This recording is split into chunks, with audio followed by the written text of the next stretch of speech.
palavra do Senhor diz assim: dos gaditas passaram-se para Davi a fortaleza no deserto, homens valentes, homens de guerra para pelejar, armados de escudo e lança. Seu rosto era como de leões, e eram eles ligeiros como gazelas sobre os montes.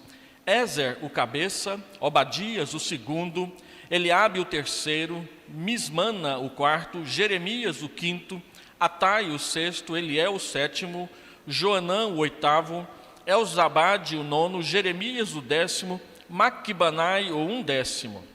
Estes dos filhos de Gade foram capitães do exército. O menor valia por 100 homens e o maior por 1000. São estes os que passaram o Jordão no primeiro mês, quando ele transbordava por todas as suas ribanceiras, e puseram em fuga todos os que habitavam nos vales, tanto no Oriente como no Ocidente. Vamos orar. Senhor Deus, nós queremos pedir ao Senhor a Tua graça e a Tua palavra neste momento, para que ela nos ensine a verdade que vem do Senhor. Queremos pedir que o Senhor fale conosco, que a Tua bênção seja estendida sobre nós, e queremos rogar que o soprar do vento do Teu Espírito não passe de nós nesta noite, mas venha nos inundar com essa presença que não nos deixa fugir, mas que nos constrange, que nos prende, que nos abraça e nos torna vitoriosos por meio do nosso Salvador. Fala com cada um de nós, nós te pedimos, pois somos carentes da Tua palavra, em nome do Senhor Jesus. Amém e amém.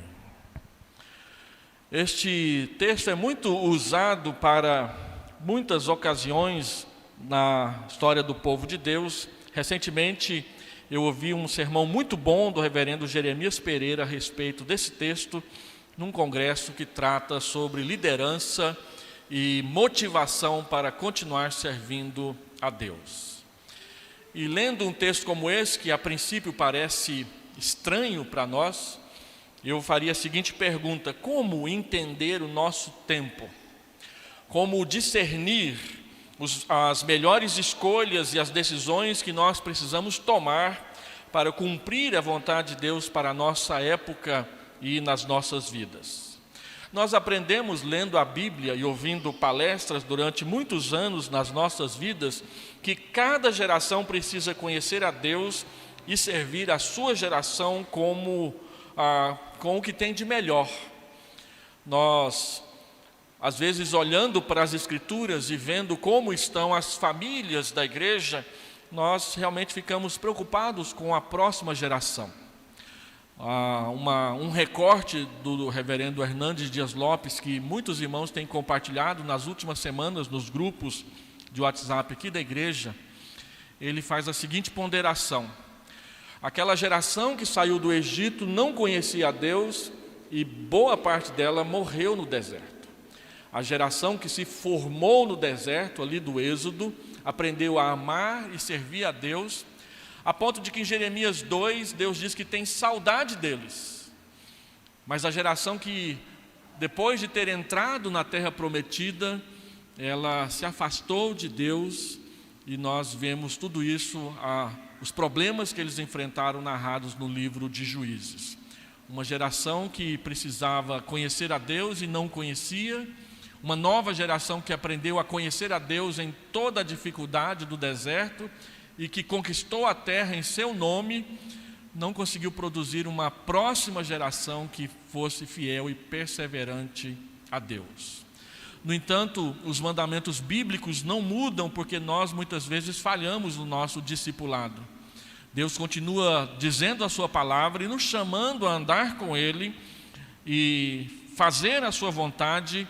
Então, o desafio é permanente. Cada geração precisa conhecer a Deus e aprender a cumprir a sua vontade, fazendo o melhor que pode na sua geração. Isso vale para a vida pessoal, isso vale para a família, isso vale para a igreja, isso vale para uma nação inteira. Nós precisamos servir a Deus, servindo a nossa geração. Essas pessoas que aí estão, e nós só temos uma vida para poder fazer isso enquanto estamos aqui. Os irmãos têm visto e têm vivido o que está acontecendo no nosso país. Nosso país tem vivido um período de muita instabilidade, de polarização política, de fragilidade institucional, quando nem sequer temos segurança jurídica quanto às decisões da nossa Suprema Corte. O que está escrito no texto da nossa Constituição parece que não é o que as pessoas estão lendo na hora de governar e de conduzir o nosso país. E quando nós olhamos para a Bíblia, nós vemos muitas semelhanças. A transição do reinado de Saul, a ascensão de Isbosete, seu filho, que simplesmente não emplacou como rei de Israel, levou Israel a enxergar em Davi o que estava claro já há muitos anos, mas que eles não quiseram fazer naquele período. O que vemos então, aqui no texto que nós acabamos de ler, se você ler o capítulo todo, na verdade, os 3 capítulos ali, o 11, o 12, o 13 e o 14, 4 capítulos, você vai perceber que está acontecendo uma mudança em Israel. A mudança do reinado de Saul para o reinado de Davi. E essas mudanças, elas não acontecem da noite para o dia.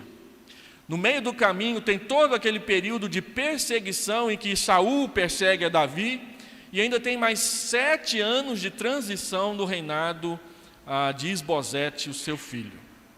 Israel estava um caos, havia muitos problemas, os filisteus não saíam dali e queriam constantemente conquistar a terra. Então, quando as pessoas começam a perceber que Davi era o escolhido de Deus, essa escolha de Deus, de Deus para com Davi, não assumiu o coração, a mente das pessoas de imediato. Primeiro, ela foi percebida, quando Davi se tornou um dos generais de Saul e ganhava todas as batalhas, a ponto das mulheres fazerem canções para Davi e Saul ficar com ciúme, com inveja disso, ao ouvi-las. Depois ela passa a ser perseguida durante mais de 3 anos, décadas na verdade. Saul persegue a Davi, querendo eliminá-lo para que não houvesse concorrente ao trono de Israel. Por fim, nós vemos gradativamente Davi sendo reconhecido como aquele que Deus havia escolhido para governar Israel. Ele governa primeiro em Judá durante 7 anos, Judá e Simeão e Benjamim, e depois então ele vai governar sobre todo Israel por mais 33 anos, perfazendo 40 anos de governo na presença de Deus. O cronista narra para nós como que foi a decisão de mudar de lado por meio dos grupos, das lideranças, das famílias, das tribos de Israel. E aqui nós temos, nesses poucos versículos, como que esses gaditas da tribo de Gade resolveram deixar de seguir o filho de Saul e passar para o lado de Davi. O contexto que nós temos desse pequeno parágrafo faz parte do período da estruturação do reino sob a liderança de Davi. Davi já é rei em Judá, mas ainda não é rei em Israel. Ele tem oposição, existem embates, existem dificuldades. Depois da morte de Saul, Davi reina então 7 anos em Hebrom sobre Judá, e por 7 anos inteiros ainda há oposição e resistência ao reconhecimento da sua liderança como tendo vindo da parte de Deus. Até que todo Israel percebesse que ele realmente deveria reinar sobre todas as tribos unidas, ainda houve muito chão para ser percorrido, e isso durou 7 anos. Às vezes a gente olha para 7 anos e acha que passa rápido, mas viver cada um dos 7 anos não é tão simples assim. Às vezes a gente fala, um governo dura 4 anos, e esses 4 anos custam a passar. Assim, a palavra de Deus mostra de forma muito realista, marcando o tempo, como que Deus muitas vezes opera as suas mudanças, não somente no meio do seu povo, a igreja, mas no meio da nação, usando o seu povo para que isso acontece. Fica evidente, pelo que podemos ler nos dois capítulos, o capítulo 11 e o capítulo 12 de 1 Crônicas, que esse apoio dado a Davi, ele foi crescente e ele foi gradual, até que a nação percebeu o que Deus queria fazer através daquele homem. Mas a narrativa é gradativa, ou seja, ninguém veio de uma vez. Os grupos foram passando um por um, grupo após grupo, até que Davi fizesse número suficiente para governar a nação de forma unida e como um todo, e não como nós temos visto no nosso país, todo dividido, todo polarizado, por causa de ideias que não conseguem assentar na mesma mesa para um debate saudável. Assim, quando você lê esse texto, você percebe que os temas-chave do capítulo 11 e do capítulo 12 de 1 Crônicas são a palavra de Deus e a unção do rei. O Antigo Testamento não usa o termo coroação, pois enfatiza sempre a vocação divina mais do que as questões institucionais. E o fato de que Deus capacita aqueles que Ele mesmo chama para a liderança é sempre a ênfase primeira em qualquer dos textos bíblicos, pois ela sempre liga, inclusive o governo, à vocação de Deus. Então, no capítulo 11, do verso 1 até o verso 3, nós lemos que toda a nação se ajuntou para fazer Davi reinar sobre as 12 tribos de Israel. Mas no decorrer desses dois capítulos, nós vemos como que essa unidade e essa unanimidade foram construídas num período de 7 anos inteiros. De um lado, nós temos a crescente deserção das pessoas que seguiam a Saul, para passarem a seguir a Davi, passam para o lado de Davi. E tudo isso enquanto o próprio rei Saul perseguia Davi, capítulo 11, do verso 1 até o verso 22, e o ajuntamento de todas as milícias, todas as tribos de Israel em Hebrom, para aclamarem Davi, rei de Israel, lá no final do capítulo, verso 23 até o verso 40. Dizendo mais uma vez, os capítulos 11 e 12 de 1 Crônicas, tem uma estrutura literária que nós chamamos de quiasmo. Deixa eu tentar explicar isso melhor. Tudo começa em Hebrom, tudo termina em Hebrom. E assim você começa a perceber que o eixo principal de um quiasmo é sempre uma declaração bem no meio do texto. O que é um quiasmo? Um quiasmo é um poema que é feito de forma invertida, ou uma narrativa que é feita de forma invertida. Ela começa fazendo uma afirmação lá no começo e ela termina lá no final fazendo a mesma afirmação. E no meio ela coloca pares de afirmações para que você perceba. No caso aqui de 1 Crônicas 11 e 12, o autor fez isso com as cidades. Você vai perceber na estrutura que capítulo 11, versículo 1 começa dizendo que eles estavam em Hebrom. Depois, capítulo 12, versículo 1, eles estão em Ziclag. Depois, no capítulo 12, versículo 8, que é onde está o texto que nós acabamos de ler, eles estão na fortaleza no deserto. Aí, capítulo 12, versículo 16, que é a continuação da narrativa, mudando o foco, diz que eles continuam na fortaleza no deserto. Capítulo 12, versículo 20, eles voltam para Ziclag. E capítulo 12, versículo 23 e versículo 38, eles voltam para Hebrom. A decisão de coroar Davi começa em Hebrom, passa por Ziclag, chega na fortaleza e muitas pessoas tomam a decisão de mudar. Eles saem da fortaleza, passam por Ziclag e coroam Davi rei em Hebrom. É isso que é um quiasmo. Começa em Hebrom, termina em Hebrom. Passa em Ziclag, e na fortaleza acontece a mudança. Qual que é a frase que mostra a mudança lá na fortaleza? É o versículo 18 do capítulo 12, onde está escrito assim: Nós somos teus, ó Davi, e contigo estamos, ó filho de Jessé. Paz seja contigo, porque o teu Deus te ajuda. Esse é o tema dos dois capítulos. nós estamos contigo, porque o teu Deus te ajuda.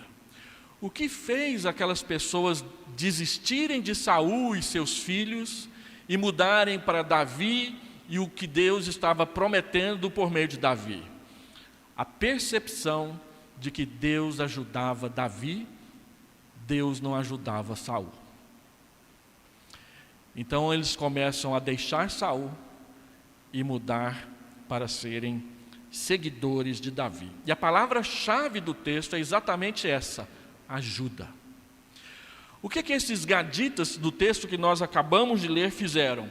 Eles deixaram de ajudar a família de Saul para passar a ajudar a família de Davi, porque eles perceberam que Deus estava ajudando era Davi e não Saul. Se eu quero andar segundo a vontade de Deus, eu vou ajudar aqueles que Deus está ajudando e não aqueles que estão lutando contra a vontade de Deus. Isso é claro nas Escrituras. Assim, você vai perceber que a palavra ajuda vai aparecer no nosso texto 6 vezes. No versículo 1, no versículo 17, no versículo 18, no versículo 19, no versículo 21 e no versículo 22. Ajuda, ajuda, ajuda. Nós vamos te ajudar, porque Deus está te ajudando. E hoje eu quero falar sobre isso. Sobre mudar por perceber a quem Deus de fato está ajudando. Isso renova a esperança, isso renova as forças de um povo. Ajudar a Davi porque percebemos que Deus está ajudando a Davi. O tema que gera as decisões de mudança, deixar a Saul e apoiar a Davi, é exatamente a certeza, a convicção e a percepção de que há um Deus que está ajudando alguém, e eu quero estar no centro da vontade desse Deus, por isso eu vou ajudar também. Olhando melhor para o texto, então, o tema que gera as decisões da mudança é exatamente esse. E é assim que a renovação da esperança de uma pessoa, de uma família, de uma igreja, de uma nação, volta a brilhar nos olhos das pessoas. Deus mostra para nós que, cooperando com Deus na vivência e na convivência do Evangelho, ajudar é exatamente entender a obrigação e a responsabilidade da cooperação. E a minha proposição, então, nesse domingo, é falar sobre essa renovação da esperança que motiva mudanças reais, duradouras, positivas e abençoadoras, não somente na sua vida pessoal, mas na vida do nosso país. O exemplo dos gaditas aqui, que nós acabamos de ler, ajuda a ver isso claramente, pelo menos de 5 formas. Primeiro, o texto diz que esses gaditas que saíram de Saul e foram para Davi, eram homens valentes. Eles não eram pessoas que estavam à procura de popularidade. Eles não eram pessoas que careciam de atenção. Eles eram valentes, eram pessoas que tinham segurança, que tinham força, que tinham destreza. O texto diz que eles eram homens valentes. Se você parasse diante deles e olhasse para cada um daqueles soldados, você veria o rosto de leões. O texto diz que o seu rosto era como leões. Eles eram corajosos, eles eram fortes, eles eram valentes, eles eram ferozes como um leão no meio de uma batalha. Spurgeon, pregando sobre esse texto, ele diz o seguinte: um leão não precisa que alguém o defenda. Solte o leão e ele se defenderá sozinho. Essas pessoas não eram pessoas carentes, não eram pessoas sem rumo, não eram pessoas que não sabiam o que estavam fazendo. Eles eram valentes, valentia, coragem, força. Não querem dizer independência de tudo e de todos, porque eles vão colocar a sua valentia a serviço daquele que Deus está ajudando. E aí, você vai perceber que eles vieram apoiar a Davi, porque perceberam que a mão de Deus estava com ele e queriam estar dentro da vontade de Deus também. Eles não queriam gastar a sua força, eles não queriam usar as suas armas, eles não queriam usar a sua capacidade militar para servir a um rei que não fazia bem para a nação. Eles queriam usar tudo que eles tinham, toda a sua capacidade, toda a sua valentia, toda a sua coragem para agradar a Deus. E por isso então eles resolveram deixar Saul e seguir a Davi. A nossa fé precisa de intrepidez, meus irmãos.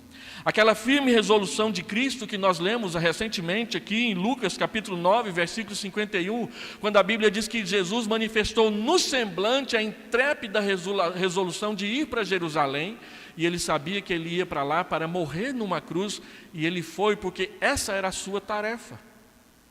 Intrepidez.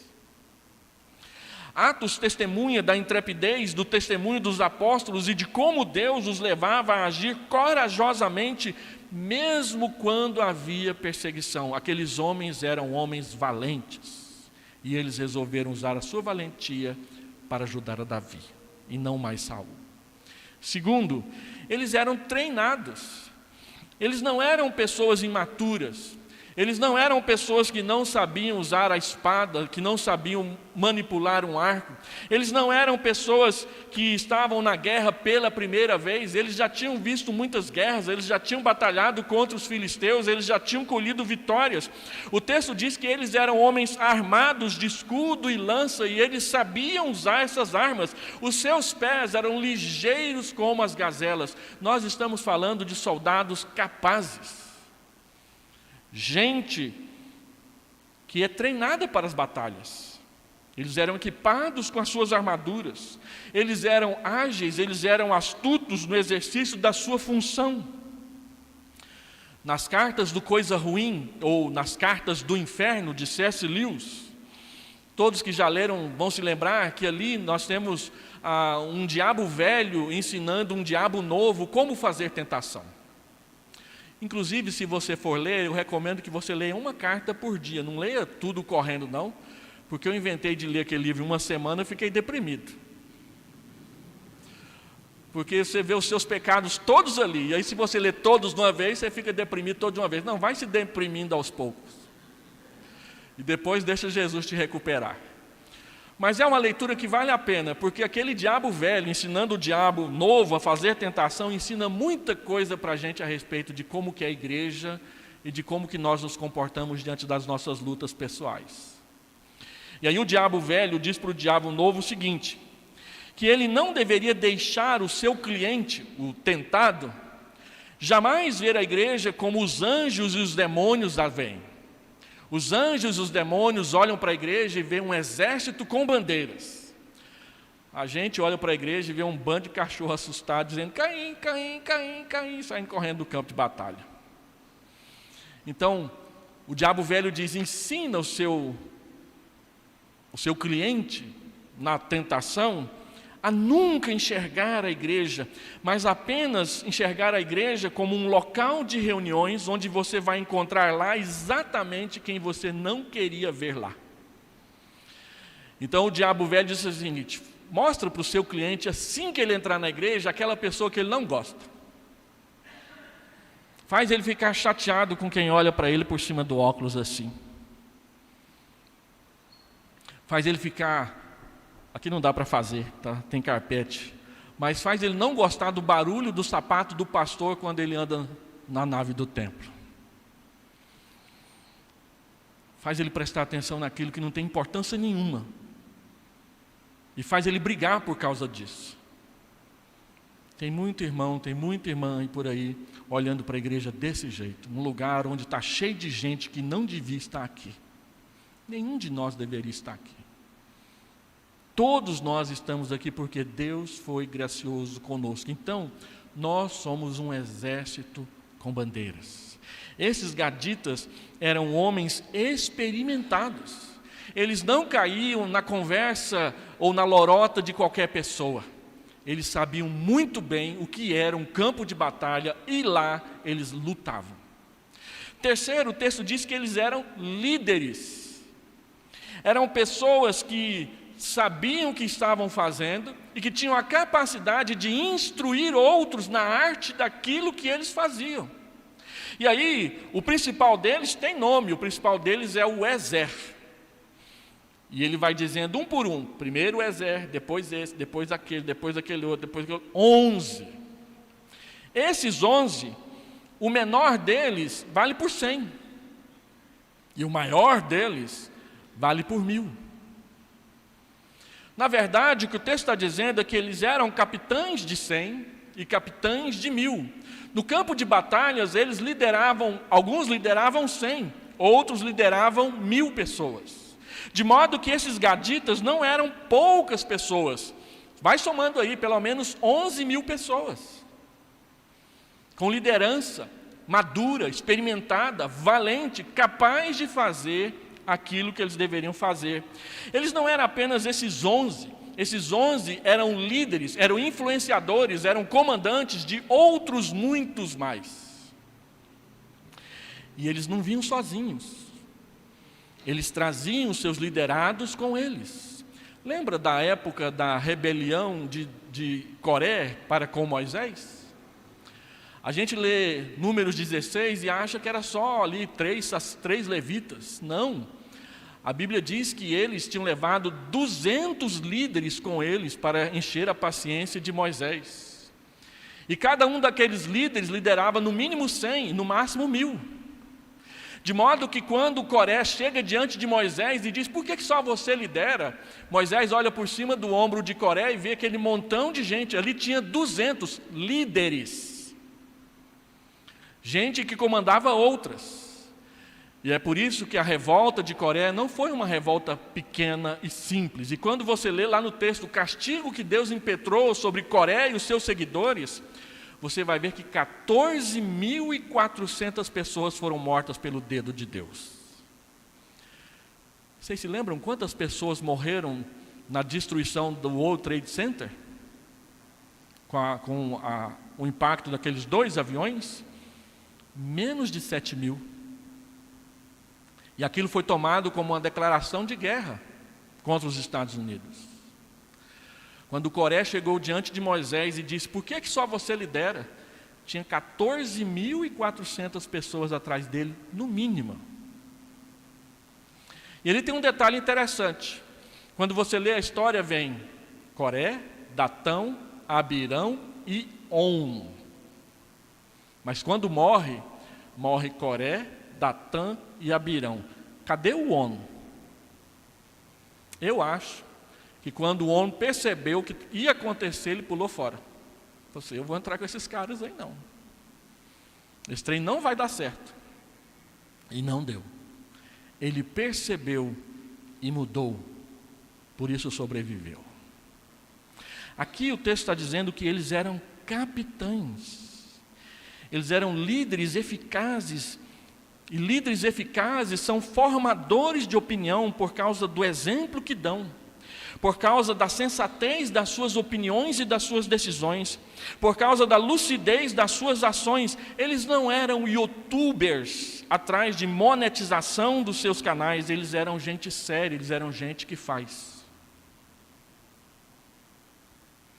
Ser líder tem o seu preço, meus irmãos. Requer dedicação e decisão. Requer sacrifícios, renúncias. Ser líder é responder a uma vocação divina em primeiro lugar, a qual nós não podemos nem resistir e nem abandonar. O que poucos compreendem é que ser líder também inclui momentos especiais e únicos com Deus. De ver como Deus age. De ver o que Ele faz. Experiências que nos fazem amadurecer. Eu me lembro quando eu fui presidente da Mocidade pela primeira vez, 1986. Também foi a única. Depois eu fui para o seminário e não fui mais presidente de Mocidade. Mas eu me lembro que dava um trabalho danado liderar 55 jovens. Foi naquela época que eu parei de jantar à noite, porque eu chegava em casa do serviço, não tinha nem tempo de jantar. Tomava um banho e saía correndo para visitar jovem, para ver por que ele estava sumido da igreja. E aí nós fomos organizar um acampamento. E aquela história de que ninguém faz inscrição, menos ainda paga, era uma complicação. E então, eu pedi socorro para o pastor. Pastor, nós vamos fazer compras, o senhor tem mais experiência que eu, o senhor vai comigo? E ele, claro. Me botou dentro do Fiat 147 amarelo dele, a segunda versão, não aquela primeira, e fomos para o mercado municipal fazer compras. E a gente rodou, e rodou de novo, e rodou outra vez, olhando o preço, mas não tinha coragem de comprar de ninguém, porque o dinheiro estava curto, e as compras eram muitas. Quando nós passamos em frente a uma banca, um camarada segurou a minha mão. Ele disse: você vai comprar de mim. Eu estou vendo você passar para lá e para cá, você vai comprar de mim. Aí meu pastor chegou do lado com aquela voz da experiência e diz: qual que é o seu preço? Qual que é a sua oferta? E aí nós fomos negociar com ele e compramos tudo dele. Ele fez um preço excelente para nós. E aquele acampamento saiu, deu um prejuízo medonho, mas marcou as nossas vidas. E a gente fez tantos negócios que deram certo. Ser líder tem um preço a ser pago. E a gente precisa aprender a pagar esse preço, sabendo que o que vai acontecer depois vai valer a pena. Em 1986 eu fui presidente da Mocidade e naquele ano Deus me chamou para ser pastor. E eu não volto mais atrás. Há poucos anos atrás, a minha filha ajudou o pastor, líder dos adolescentes, no trabalho dele lá na primeira igreja. Quando chegou no final do ano, ela disse para mim assim: pai, nunca mais eu vou deixar de servir na igreja. Porque parece que quando a gente está servindo, Deus chega mais perto de nós. E é verdade. Quando a gente está servindo, Deus chega mais perto de nós. Então estes homens não eram pessoas que estavam ali para brincadeira, só para ficar fazendo crítica, para ficar tumultuando as coisas. Eles estavam ali para ajudar. Só que não valia a pena mais ajudar Saul.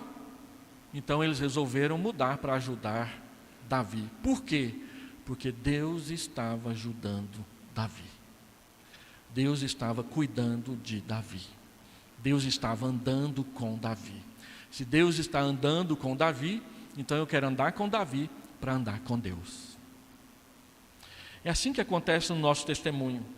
Nós experimentamos coisas, experiências novas que nos fazem crescer na fé, que nos dão sabedoria, que fortalecem a nossa confiança, a nossa convicção pessoal em Deus e também a nossa esperança. Isso vale para a igreja, e isso que vale para a igreja vale também para esse país aí fora. A renovação da esperança passa pelas descobertas pessoais, da presença pessoal e pastoral de Deus nas nossas próprias vidas. E aqueles homens resolveram mudar porque eles não queriam perder isso na vida deles. Aqueles gaditas com cara de leão entenderam que Deus estava ajudando Davi e que eles precisavam ajudar também. Quarto, o texto diz no versículo 14 que eles eram valorosos. O menor valia por 100, o maior valia por 1000. Eles sabiam o que estavam fazendo. Valia a pena ir para Davi, mas também valeria muito a pena tê-los no exército de Davi. Valia a pena deixar Saul ir para Davi. Davi perceberia logicamente e claramente que quando aqueles soldados chegassem no seu exército, o trabalho deles valeria a pena apoiar e receber. Por isso nós temos que aprender a parar de desvalorizar qualquer pessoa que aparece na nossa frente, porque muitas vezes elas trazem consigo muita coisa que a gente precisa. E aí o mais fraquinho valia por 100, o mais robusto valia por 1000. Outra tradução, eu já falei isso, diz que eles eram capitães de 100 e capitães de 1000. Como seria, meus irmãos, se pudéssemos medir a nossa participação na igreja assim? Ali está o diácono Beltrano, ele vale por 1000 membros. Quantos membros tem a igreja? A minha igreja tem 1000, eu. Simples assim. Outro dia um irmão perguntou para mim: mas por que a sua igreja é boa? A minha igreja é boa porque eu estou lá. E eu estou lá para ajudar. Eu me lembro do reverendo Jeremias Pereira falar o seguinte: olha, eu parei de ficar indicando outras igrejas para as pessoas que vêm aqui na 8ª. Eles vêm na 8ª, passa por 4 igrejas antes de chegar aqui, eu vou mandar eles embora? Não, qual que é a igreja boa? A minha. A gente pode dizer isso sem arrogância, sem soberba. A minha igreja é boa não porque a gente é bom demais, a minha igreja é boa porque Deus está lá e eu quero estar com Deus. Se Deus está lá, vale a pena estar lá.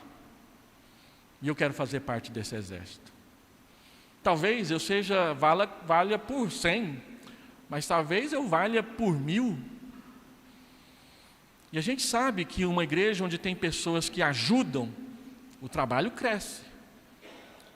E se a gente não ajuda, a gente passa a ser tropeço para aqueles que estão ajudando. Então tome a decisão de não ser tropeço, mas de ser ajuda, de ser alguém que soma, alguém que contribui, alguém que fortalece, não alguém que fica reclamando o tempo todo, dizendo que as coisas não estão boas. Contribua, participe, dê a sua mão, dê o seu trabalho, dê a sua voz, dê o seu testemunho. Aqueles homens, eles eram valorosos, o serviço deles valia a pena. Se somássemos a nossa leitura bíblica, se somássemos a nossa liderança e o nosso comprometimento, se nós somássemos a isso a nossa contribuição financeira e a nossa visitação, se a gente colocasse nessa caixa a intercessão, o evangelismo pessoal, como seria? Quanto que valeria o meu trabalho para a igreja de Vila Nova? Quanto que valeria o meu trabalho para esse país, para essa cidade? Quantos membros tem a sua igreja? Minha igreja tem 1000, eu estou lá. Um que vale por 100, um que vale por 1000. Ah, como a gente precisa disso, para ver a igreja crescer, para ver o país mudar. Em quinto lugar, o texto diz que eles eram decididos e eram perseverantes. Olha o que esses caras fizeram. Eles passaram o Rio Jordão no primeiro mês, quando ele transbordava nas suas ribanceiras, ou seja, eles atravessaram o Rio Jordão na cheia. Não era na seca, era na cheia. Você já viu como que é um rio numa enchente? Basta ver os noticiários. Há um tempo atrás, o rio Amazonas teve a sua maior enchente dos últimos 50 anos. Ele subiu 17 metros acima do seu nível normal. Gente, no seu nível normal, já aquele mundaréu de água, e 10 metros acima. Nós vimos pelos jornais que uma daquelas palafitas são aquelas casas que são colocadas sobre a madeira, e que à medida em que o rio sobe, a casa vai subindo também. Só que o rio subiu mais de 10 metros, e aí a casa se desprendeu das colunas, e foi embora. E a casa foi encontrada 15 quilômetros para baixo no Rio Amazonas. O cara mudou a casa de lugar sem ter que pagar transporte. A cheia levou. O reverendo Jeremias Pereira diz que a gente sabe como que é enchente. Enchente, tudo desce pelo rio. Desce galho, desce casa, desce carro, desce vaca, desce bola, desce tudo. Quem dá conta de segurar um rio na sua enchente? É por isso que Paulo diz que quando a graça é derramada sobre nós, ele sempre usa o superlativo. Onde abundou o pecado, superabundou a graça. Deus derramou a sua graça sobre mim como uma cachoeira na cheia. Você já foi lá no Salto de Corumbá na cheia? Quando você vai lá no Salto de Corumbá na cheia, a 15 metros da cachoeira, você não consegue escutar o irmão que está do seu lado para conversar com ele. O barulho das águas é imenso, é intenso. E eles atravessaram o Rio Jordão nessa época. As correntezas são fortes, mas eles passaram a si mesmo. Temos de reconhecer que nós não somos destemidos assim. Assim, quando o assunto é a nossa fé, a nossa comunhão participativa na igreja, menos ainda nas questões concernentes à política e o governo do nosso país. Basta alguém orar aqui no púlpito pelo presidente da República e alguém depois já me cerca na porta e fala assim: nossa igreja está enchendo de política, pastor. Ué, mas a Bíblia não manda orar por eles? Por aqueles que a gente gosta e também por aqueles que a gente não gosta. Nós temos que orar por todos. Eles entenderam, esses gaditas, que passar para Davi não só valia a pena, mas tinha que ser feito logo. Então eles olharam o rio, aquele mundaréu de água descendo, e disseram: bora, é agora mesmo. E atravessaram. Mas eles não só atravessaram, quando eles chegaram do outro lado, eles puseram todos os inimigos para correr. Eles atravessaram o rio e ainda tinha fôlego para enfrentar outra batalha do outro lado. Eles puseram em fuga os habitantes dos vales, diz o texto aí para nós.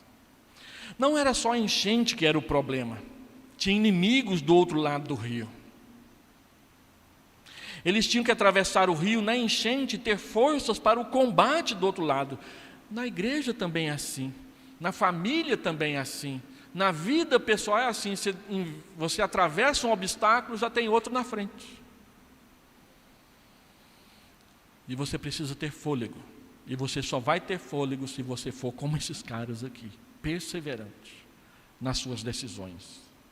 Uma tradução melhor diz que eles bloquearam todos os vales, ou seja, eles fecharam as saídas e as entradas para que eles pudessem ter um perímetro no qual eles estariam seguros. Existem obstáculos naturais e oposição. Nós estamos quase na metade de 2023, segundo umas estatísticas, nós trabalhamos para o nosso governo até anteontem. Até ontem, dia 13 de maio, porque a carga tributária do nosso país faz com que a gente trabalhe para o governo até o dia 13 de maio. Então, você trabalhou para o governo até o dia 13 de maio, agora que você começou a trabalhar para você. Por causa da carga tributária do nosso país. Isso já é um obstáculo. Na hora de comprar um automóvel, que o imposto é 40%. Você vai lá na África, países mais pobres que o Brasil, o imposto é 13% sobre um automóvel 0 km. Nos Estados Unidos é menos de 6%. É por isso que você assiste aqueles filmes, o cara não tem nem onde morar, mas tem um carro. Porque é barato. Agora aqui, tem todo esse peso nas costas, você paga escola 2 vezes, você paga saúde 2 vezes, você paga quase tudo 2 vezes. E o serviço é ruim. Não é bom. Aqueles homens, eles enfrentaram o obstáculo do rio, enfrentaram o obstáculo daqueles que estavam ali esperando eles do outro lado, porque eles queriam ir para onde Deus estava agindo. Lembre-se disso. Eles não estavam ali simplesmente se exibindo, eles estavam abrindo caminho para chegar àquele que Deus estava abençoando, porque eles queriam ser abençoados por Deus também. Assim, nossos problemas cotidianos e aqueles que serão colocados como oposição ao cumprimento da nossa missão, agravados pelo atual desgoverno do nosso país que está aí, precisam ser enfrentados de cabeça erguida e com fé, perseverante. Eles poderiam ter visto o rio cheio, os inimigos do outro lado e falado assim, que nada, eu vou ficar do lado de cá. Mas eles atravessaram o rio, eles enfrentaram seus inimigos e eles chegaram a Davi. Você está lutando assim? Eles não só foram para Davi, como eles montaram guarda, protegendo o exército de Davi dos inimigos que o cercavam. Quem não quer essa contribuição? O tempo em que vivemos é assim. O tempo de fazer escolhas sábias para a nossa família, para a nossa nação e para a nossa igreja. Se não nos posicionarmos, se não mudarmos de lado, essa polarização que está aí ao nosso redor não vai arrefecer, ela vai explodir, meus irmãos. E toda a nação vai sofrer o dano da indecisão daqueles que podiam mudar e não mudaram. Da má decisão que tomaram e da cisão nacional que acabaram gerando com a sua má escolha. Deixa eu concluir essa mensagem. Como que nós podemos olhar para esses gaditas, olhar para a nossa igreja, olhar para a nossa família, olhar para a nossa nação e escolher o caminho da mudança? Olha o que aconteceu com esses gaditas. Primeiro, eles vieram para Davi porque eles entenderam ser essa a vontade de Deus. Qual que é o maior valor para a igreja? Qual que é o maior valor para o cristão? Qual que é o maior valor para você? A vontade de Deus. Só que a vontade de Deus não é dita escancaradamente, eu quero que nessa eleição você vote assim. Eu quero que amanhã você compre 10 quilos de carne e doe a metade para um pobre. Não está escrito isso. Deus não revela a sua vontade assim.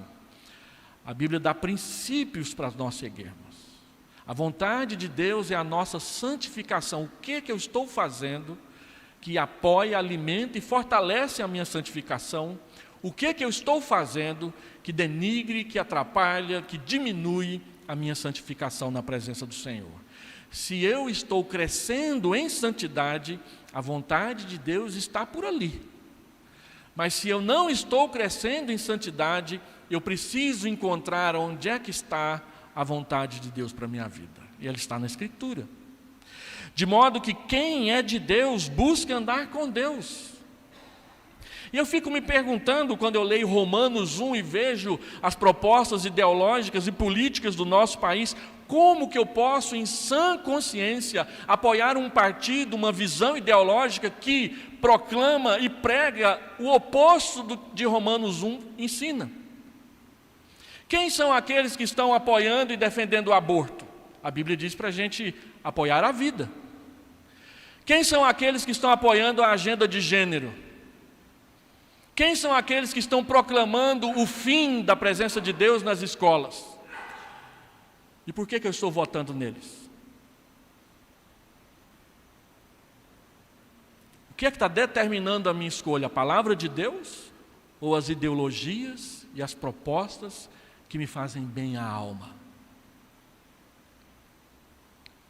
Deus mostra para nós que não poucas vezes as nossas escolhas despertam os nossos pecados e não a nossa consagração. Por quê? Por que as pessoas não gostam da vontade de Deus? Porque ela é soberana, porque ela é decretiva, ela é santa. A única forma de agradarmos a Deus é adorá-lo na beleza da sua santidade.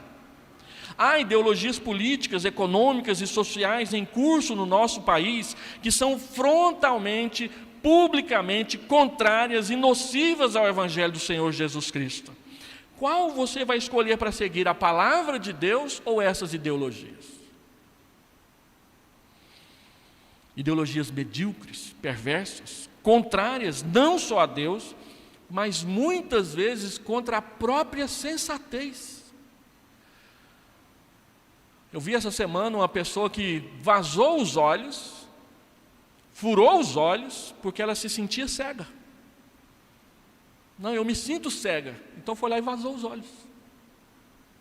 Uma mulher nos Estados Unidos mandou fazer tatuagem de tigre no corpo inteiro, porque ela se sentia uma tigresa. Tem gente mandando colocar chifre, para ficar mais parecido com o diabo. Insensatos. O pessoal da agenda de gênero tomando a rodo o hormônio do sexo oposto, e isso é altamente cancerígeno. Cadê a sensatez?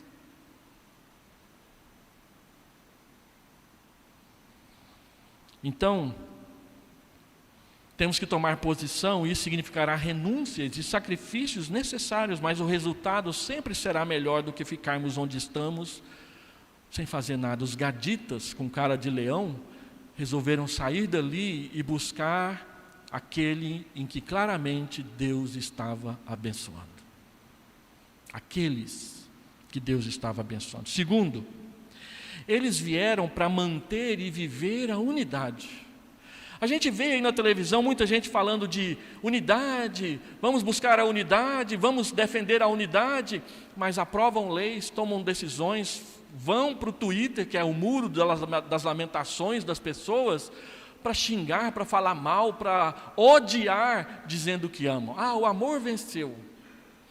Vocês já viram quantas vezes a palavra vingança aparece no discurso de quem está no poder hoje?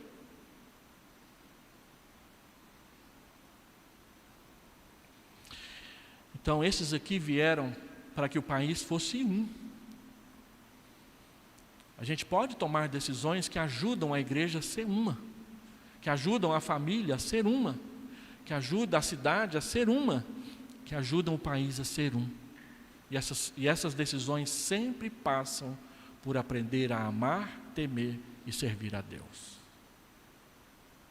E terceiro e último, eles vieram para somar e para ajudar.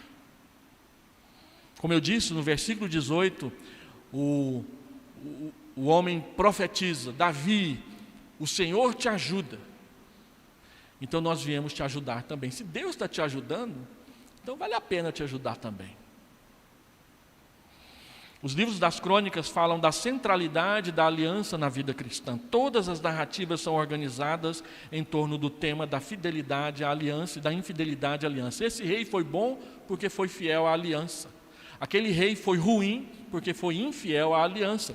É fácil perceber. Ajudamos e somamos com aqueles que, como nós, foram atraídos para dentro da aliança por meio do Evangelho. Não tem sentido mudar de lado e não contribuir com nada. Não tem sentido você mudar de igreja, você vir para a Vila Nova, se não for para somar.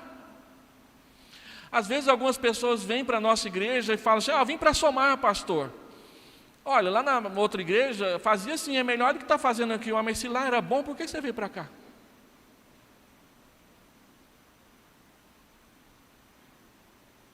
Às vezes, nós brigamos com alguém lá atrás e vamos para outro lugar e trazemos a briga com a gente.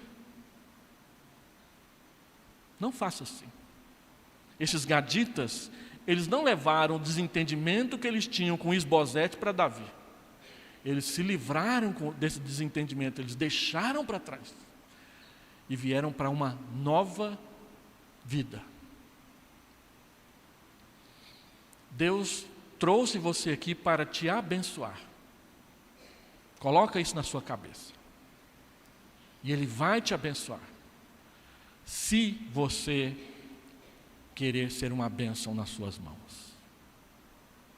Quando Deus chamou Abraão, Ele disse: eu abençoarei os que te abençoarem, eu amaldiçoarei os que te amaldiçoarem. Seja você uma bênção. Aí Abraão andou com Deus a vida inteira. Quando ele tinha 99 anos de idade, Deus chegou para ele e falou assim: anda na minha presença e seja perfeito. Ou seja, aquilo que eu falei para você lá atrás, está valendo. Continua valendo. Não tem sentido mudar de lado e não contribuir com nada. Assim como não tem sentido professar a fé e agir de forma ideologicamente contrária a ela. Se quisermos apenas receber e presenciar para aplaudir ou para criticar, nós não entendemos o espírito da coisa. Mas se pelo contrário formos engajados, trabalhadores, operantes, nós veremos a ajuda de Deus sobre nós e acima de nós e através de nós na vida das outras pessoas. Nós somos cooperadores, corresponsáveis pela vida da igreja e da nação. Nós, presbiterianos, no que diz respeito à participação política, somos participativos. Nós cremos que a igreja pode cooperar com a nação, oferecendo famílias estáveis, membros honestos, fiéis pagadores dos seus impostos. Todavia, nós também cremos que podemos cooperar com a nação, colocando o dedo na ferida quando as pessoas se afastarem de Deus. As duas coisas. Não menos do que isso. É preciso tomar a decisão, é preciso deixar para trás o que nos atrasa, o que nos atrapalha a caminhar com Deus e assim atravessar o Jordão. Como será o restante de 2023? Está difícil saber, irmãos. Está muito difícil saber. Eu não sei, mas tem uma coisa que eu sei e quero compartilhar com os irmãos. Teremos obstáculos, teremos desafios sérios, difíceis, mas Deus está com a gente. Deus prometeu estar com aqueles que nele confiam. Não com aqueles que atacam o seu povo. Não com aqueles que denigrem a sua palavra. Não com aqueles que pecam contra a sanidade mental dos outros. Esses, a Bíblia diz que ele resiste. Deus resiste aos soberbos. Mas aos humildes, ele dá graça. Humilhai-vos sob a poderosa mão de Deus, para que ele, em tempo oportuno, vos exalte. Portanto, será que você não precisa tomar uma decisão de mudar de lado? No que diz respeito à sua família, no que diz respeito à sua igreja, no que diz respeito ao seu país? Deus me enviou aqui nessa noite para te convidar. Vamos atravessar o Jordão? Vamos orar.